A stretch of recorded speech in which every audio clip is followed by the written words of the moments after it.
قال الذين استكبروا إنا بالذي آمنتم به كافرون।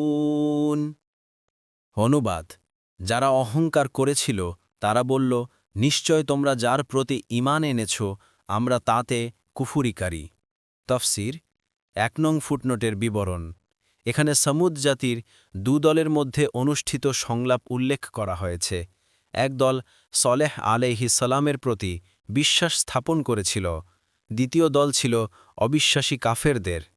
বলা হয়েছে, সলেহ আলাইহিস সালামের সম্প্রদায়ের মধ্যে যারা অহংকারী ছিল, তারা যাদেরকে দুর্বল ও হীন মনে করা হতো, অর্থাৎ যারা বিশ্বাস স্থাপন করেছিল, তাদেরকে বলল, তোমরা কি বাস্তবিকই জানো যে সলেহ আলাইহিস সালাম তার প্রতিপালকের পক্ষ থেকে প্রেরিত রাসূল?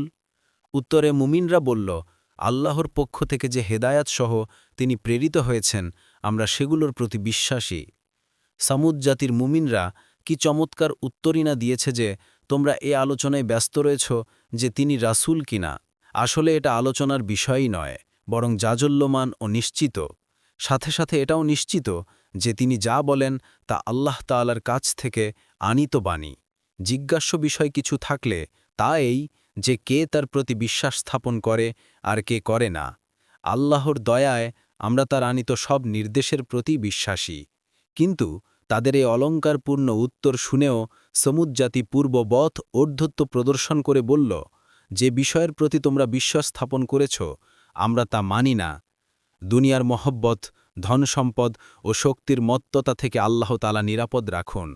এগুলো মানুষের চোখে পর্দা হয়ে দাঁড়ায়, ফলে তারা জাজল্যমান বিষয়কেও অস্বীকার করতে শুরু করে।